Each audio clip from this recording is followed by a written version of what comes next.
राधे राधे। छठ मैया की जय।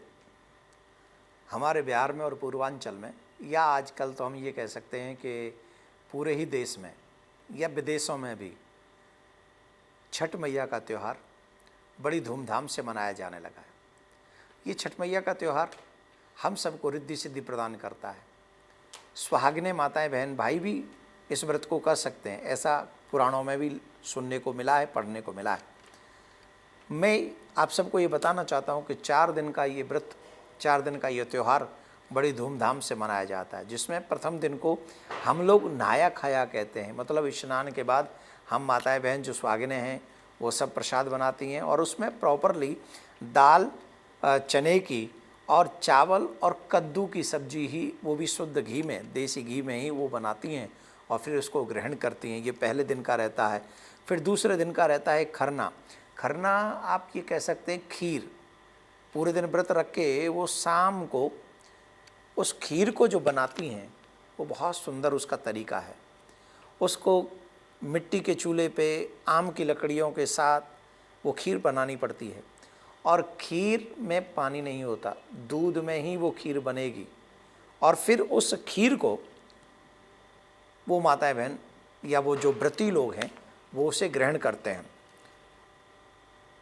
डूबते हुए सूरज को अर्घ देते हैं। इससे जो आगे वाला तीसरा दिन है ये सबसे बड़ा व्रत होता है ये, क्योंकि ये 36 घंटे का लगभग, जिसमें व्रती व्यक्ति जो है 36 घंटे तक एक बूंद भी जल की नहीं पीता है और इस व्रत को वो बड़ी कठिनता से, कठिनता क्या, भगवान की कृपा ही रहती है, पूरा करता है। और ऑलमोस्ट हमारी माताएं बहन सुहागिनें, इवन कई भाई लोग भी इस व्रत को करते हैं। और जब चतुर्थ दिवस में प्रारंभ होता है वो सूर्य उदय होना, सूर्य उदय होने से पहले ही वो भोजन की सामग्री बना बना कर पहुँच जाते हैं। इसमें नदी का होना, तालाब का होना परम आवश्यक है।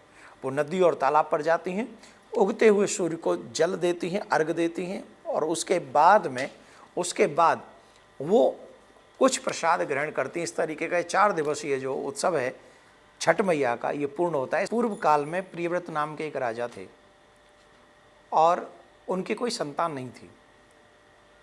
संतान न होने के कारण वो दुखी रहा करते थे। तो एक बार प्रियव्रत राजा ने कश्यप मुनि से पुत्रेष्टि यज्ञ करवाया और पुत्रेष्टि यज्ञ कराकर उनकी पत्नी मालिनी ने यज्ञ में आहुति के लिए बनाई गई खीर दी। इसके प्रभाव से उन्हें पुत्र हुआ, परंतु वह मृत पैदा हुआ। जब उनका पुत्र मृत पैदा हुआ तो राजा प्रियव्रत को बड़ा दुख हुआ, बहुत तकलीफ हुई, बड़ा कष्ट हुआ।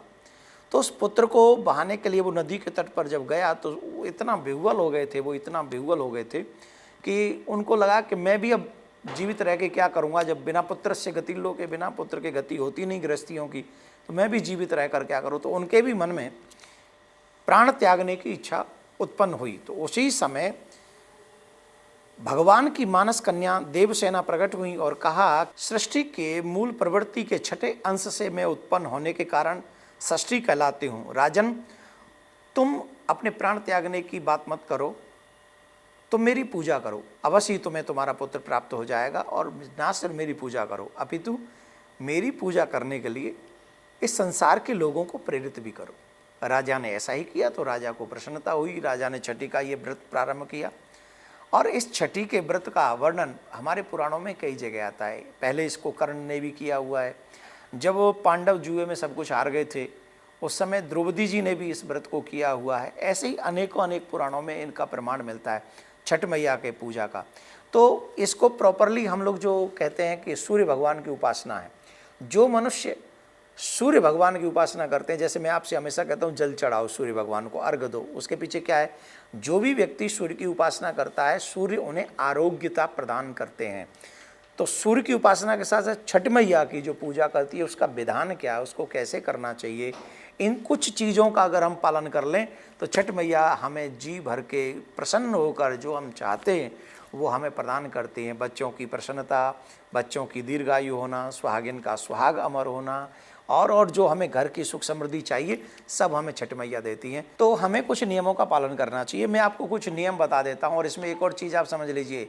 मैं आखिर में आपको बताऊँगा कि हमें सूर्य भगवान को जल चढ़ाते समय, अर्घ देते समय आपको सूर्य भगवान को 108 बार कम से कम इस मंत्र का जाप करेंगे तो ये पूजा आपके लिए और भी शुभ और मंगलमयी और फलदायक होगी। प्लीज़ इस मंत्र को बार बार सुनिए और जो व्रत करते हैं उनको अवश्य सुना दीजिए, क्योंकि हम लोग अब व्रत करते हैं, भूखे भी रहते हैं, प्यासे भी रहते हैं, लेकिन नियमों का पालन नहीं करते। इस चक्कर में हम लोग व्रत का पूरा फल नहीं ले पाते। तो आप विधान में एक एक शब्द आपको बोल रहा हूँ, वो आप बड़े ध्यान से सुन लें। जिस दिन आप व्रत प्रारंभ करें, छठ मैया के दिन, जिस दिन छठी हो, उस दिन सबसे पहले सूर्य उदय से पहले आप उठ जाना चाहिए और उससे वहाँ से संकल्प के साथ संकल्प लें कि हम ये जो छठ मैया का त्यौहार है हम इसको पालन करेंगे, व्रत करेंगे इत्यादि। अपने आपके घर के आसपास तालाब, नदी, सरोवर होना परम आवश्यक है, वो होना ही चाहिए, जहाँ आप जाके अपने सूर्य भगवान को अर्घ दे सकें। इसके बाद तालाब में, इस नदी में खड़े होकर सूर्य भगवान को अर्घ देना है, इसीलिए नदी और तालाब का होना परम आवश्यक है। तो वहाँ जल में खड़े होकर अर्घ दें और शुद्ध देसी घी से ही दीपक जलाएं, ये भी मेरी निवेदन है। और 7 प्रकार के पुष्प छठ मैया को चढ़ाएं, साथ में ही चावल, चंदन, तिल आदि से युक्त जल को सूर्य भगवान को अर्घ दें। और जब आप सूर्य भगवान को अर्घ दे रहे हों उस समय आप सूर्य भगवान को इस मंत्र के साथ 108 बार इस मंत्र को जाप करें। उंगलियों पे आप जप सकते हैं 108 बार। ओम सूर्याय नमः, ओम सूर्याय नमः, ओम सूर्याय नमः, ओम सूर्याय नमः, ओम सूर्याय नमः। ये बहुत इजी मंत्र है। कठिन मंत्र भी थे मेरे पास में, लेकिन उन मंत्रों को मैंने इसलिए नहीं बोला कि उच्चारण में तकलीफ हो सकती है, कई लोग इसका उच्चारण नहीं कर सकेंगे, इसलिए सबसे सरल उपाय है, ये मंत्र है ओम सूर्याय नमः। अगर आप इस मंत्र का जाप सूर्य भगवान को जल चढ़ाते समय करेंगे तो आपके परिवार में भी आरोग्यता आएगी, छठ मैया आपके ऊपर कृपा करेंगी, धन धान्य से प्रत्येक व्रती संपन्न होगा और सुहागनें जो व्रत करती हैं निश्चित उन्हें अच्छे पति का स्वास्थ्य भी प्राप्त होगा और वो खुद भी स्वस्थ रहेंगी। तो इसलिए छठ मैया आपको जी भर भर के दे, छठ मैया आपको खुशियाँ दे, संतान दे, आनंद की प्राप्ति कराए। आप ये कथा सुन रहे हैं छठ मैया की, लेकिन छठ मैया का व्रत प्रारंभ हो उससे पहले पहले प्लीज़ ये वीडियो सभी उन व्रतियों के पास पहुंचा दीजिए, चाहे देश में हो चाहे विदेश में, जो छठ मैया की पूजा करते हैं। सर्वमंगल मांगल्ये शिवे सर्वार्थ साधिके शरण्ये त्र्यंबके गौरी नारायणी नमोस्तुते। माँ छठ मैया को हम नमन करते हैं। सभी देशवासियों को, सभी सनातनियों को, जो व्रती हैं, जो छठ का व्रत करेंगे या जो नहीं भी करेंगे, जो सनातनी हैं, उन सभी को छठ उत्सव की बहुत बहुत बधाई। भगवान कृपा